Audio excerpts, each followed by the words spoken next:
യൂറോപ്പിലെ രാഷ്ട്രീയ സാഹചര്യങ്ങളെക്കുറിച്ചും മലബാർ തേടി യാത്ര ചെയ്യാനുള്ള പാശ്ചാത്യരുടെ തീരുമാനം വാസ്കോഡ ഗാമയിൽ എത്തുന്നതുമായ സംഭവങ്ങൾ കഴിഞ്ഞ വീഡിയോയിൽ നമ്മൾ കേട്ടു. കാറ്റും കോളും മറികടന്ന് എത്തിപ്പെടുന്ന ഓരോ നാട്ടിലും കൊള്ളയും കൊള്ളിവെപ്പുമായി മലബാറിൻ്റെ തീരം തേടിയുള്ള ഗാമയുടെ യാത്രയെക്കുറിച്ച് ഇനി കേൾക്കാം.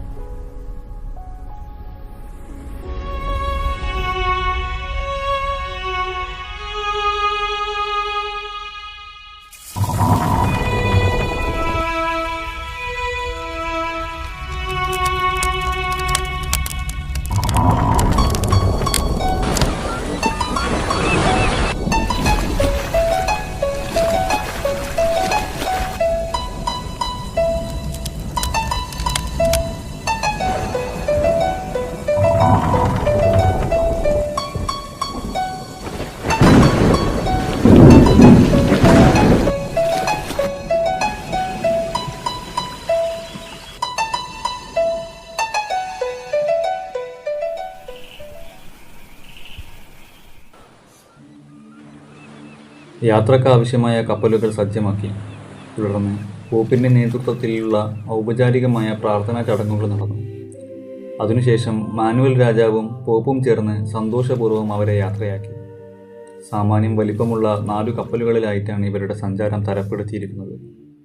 27 മീറ്റർ നീളവും 8 മീറ്റർ വീതിയുമുള്ള ഒന്നാമത്തെ കപ്പൽ സാവോ ഗാബ്രിയേലിൽ ഗാമയും, രണ്ടാമത്തെ കപ്പൽ സാവോ റഫായലിൽ ഗാമയുടെ സഹോദരൻ പൗലോ ഡി ഗാമയും, മൂന്നാമത്തെ കപ്പൽ ബെറിയോ കൂടുതൽ ചരക്കുകൾ കയറ്റാൻ ആവശ്യമായ ഈ കപ്പലിനെ നിക്കോളാസ് കൊയ്ലയും, നാലാമത്തെ കപ്പലായ സാവോ ബ്രാസ് കുറ്റവാളികളുടെ നേതാവുമാണ് നിയന്ത്രിച്ചിരുന്നത്. AD 1497 ജൂലൈ 8-ന് ഈ പറഞ്ഞ കപ്പൽ 4ഉം മലബാറിനെ ലക്ഷ്യമാക്കി യാത്ര പുറപ്പെട്ടു. വടക്കേ അന്റാർട്ടിക്കൻ സമുദ്രം പിന്നിട്ട് തെക്കൻ അന്റാർട്ടിക്കൻ കടൽ വഴി ദക്ഷിണ സമുദ്രത്തിലൂടെ മാസങ്ങളോളം അവർ സഞ്ചരിച്ചു. വടക്കേ അമേരിക്കയെയും തെക്കൻ ആഫ്രിക്കയെയും തമ്മിൽ വേർതിരിക്കുന്ന ദക്ഷിണ മഹാസമുദ്രത്തിലൂടെ ദീർഘദൂരം സഞ്ചരിച്ചിരുന്ന ഗാമയും സംഘവും 1497 നവംബർ 20-ന് പ്രത്യാശാമുനമ്പ് പിന്നിട്ടു. ഇതിനിടെ ഉണ്ടായ വലിയ കൊടുങ്കാറ്റ് മുന്നോട്ടുള്ള അവരുടെ യാത്രയെ പലപ്പോഴും തടസ്സപ്പെടുത്തുകയുണ്ടായി. കനത്ത കാറ്റിലും കോളിലും പെട്ട് നാലാമത്തെ കപ്പൽ സാവോ ബ്രാസ് ആളുകൾ സഹിതം അവർക്ക് നഷ്ടപ്പെട്ടു. വിനാശകരമായ കൊടുങ്കാറ്റും കോളും കാരണം കൂടെയുള്ള ഒരു കപ്പലിനെ കാണാനില്ലെന്ന വിവരം ലഭിച്ചതോടെ മറ്റു കപ്പലിലുള്ള ജീവനക്കാർ ആകെ ഭയന്നു. അവിടം വെച്ച് യാത്ര മതിയാക്കി സ്വന്തം രാജ്യത്തേക്ക് തിരിച്ചു പോകണമെന്ന് അവരിൽ ഭൂരിപക്ഷം ആളുകളും നിർബന്ധം പിടിച്ചു. യാത്രാ സംഘത്തിലെ തലവൻ വാസ്കോഡ ഗാമ അതിനൊട്ടും കൂട്ടാക്കിയിരുന്നില്ല. ഇതോടെ കപ്പലിലുള്ള ജീവനക്കാർക്കിടയിൽ അഭിപ്രായ ഭിന്നതകൾ രൂക്ഷമായി. എന്തു തന്നെ സംഭവിച്ചാലും ശരി, മുന്നോട്ടല്ലാതെ ഒരടി പോലും പുറകോട്ട് പോകില്ലെന്ന തീരുമാനത്തിൽ ഗാമ ഉറച്ചു നിന്നു. ലക്ഷ്യം പൂർത്തിയാക്കാതെ തിരിച്ചു പോകില്ലെന്ന ഗാമയുടെ കടുത്ത പ്രഖ്യാപനത്തെ കപ്പലിലുള്ള ഒരു സംഘം ആളുകൾ ശക്തമായി എതിർത്തു. അതിനെ ചൊല്ലി കപ്പലിനുള്ളിൽ വലിയൊരു കലാപമുണ്ടായി. എങ്കിലും ഉത്തരവാദിത്തപ്പെട്ട ഉദ്യോഗസ്ഥരെല്ലാം ഗാമക്കൊപ്പം നിലകൊണ്ടു. അവരുടെ പിൻബലം ഗാമക്ക് ആത്മവീര്യം നൽകി. പ്രതിസന്ധി ഘട്ടത്തിൽ കൂടെ നിന്നവരുടെ സഹായത്താൽ കലാപകാരികളെ ഗാമ നിലക്കു നിർത്തി. കയ്യൂക്കുകൊണ്ട് എതിർപ്പുകളെ അടിച്ചൊതുക്കിയ ഗാമ തൻ്റെ സംഘത്തോടൊപ്പം മുന്നോട്ടുള്ള യാത്ര തുടങ്ങി. AD 1497 ഡിസംബർ 16-ന് അവർ തെക്കേ ആഫ്രിക്കയിലെ ഒരു മഹാനദിക്കടുത്തെത്തി.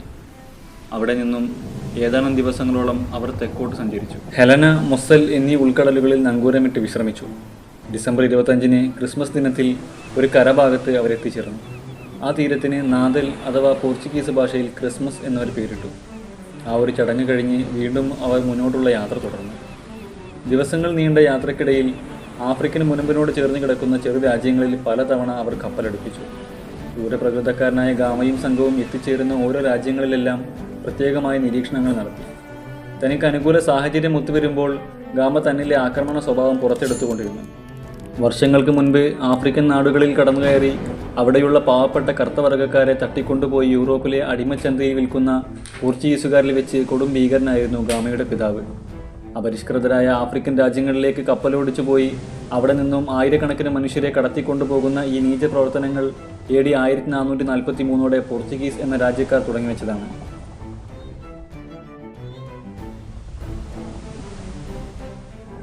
ഇതിനോടകം എത്തിപ്പെട്ട ഓരോ തുറമുഖങ്ങളിലും നഗരങ്ങളിലുമെല്ലാം കനത്ത നാശനഷ്ടങ്ങൾ ഉണ്ടാക്കിയ ഗാമ ചിലയിടത്ത് കരയിലിറങ്ങി കണ്ണിൽ കണ്ട വീടുകളും സ്ഥാപനങ്ങളും കൊള്ളയടിച്ചു.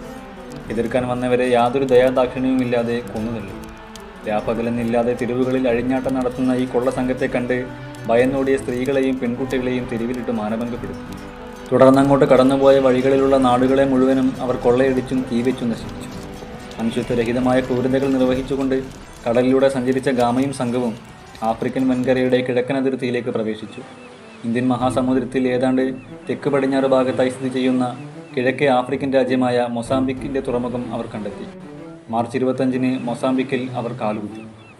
മുസ്ലിം ഭൂരിപക്ഷ പ്രദേശമായ അവിടെ മുസ്ലിം വ്യാപാരികൾ എന്ന് തോന്നിക്കുന്ന വിധത്തിലുള്ള വേഷഭൃഷ്ടാദികളോടെ ഗാമയും അനുയായികളും അവിടെ പെരുമാറി. മലബാറിലെ മാപ്പിളമാരും അറേബ്യരും സ്വദേശികളും ചേർന്ന് നിയന്ത്രിക്കുന്ന അവിടുത്തെ തുറമുഖ വ്യാപാരം ഗാമയും സംഘവും സസൂക്ഷ്മം വീക്ഷിച്ചു. മൊസാംബിക് ജനതയുമായി സമ്പർക്കം നിലനിർത്തുവാൻ ശ്രമിക്കുന്നതിനിടെ ഗാമ തൻ്റെ ഉള്ളിലുള്ള കെട്ട സ്വഭാവത്തെ അബദ്ധവശാൽ പുറത്തെടുത്തുപോയി.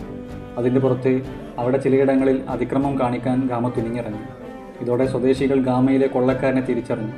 പിന്നെ അവർക്ക് അധികം അവിടെ തുടരാൻ കഴിഞ്ഞില്ല. അവർ ഗാമയെയും സംഘത്തെയും പ്രത്യേകം നിരീക്ഷിക്കുവാൻ തുടങ്ങി. കാര്യങ്ങൾ പന്തിയല്ലെന്ന് മനസ്സിലാക്കിയ ഗാമ തൻ്റെ അനുയായികളെയും കൂട്ടിക്കൊണ്ട് വൈകാതെ അവിടം വിട്ടു. രഹസ്യമായി അവരെ പിന്തുടർന്നു ചെന്ന മൊസാംബിയൻ നാവികരെ പീരങ്കി യുദ്ധത്ത് ഗാമയും സംഘവും വിരട്ടി.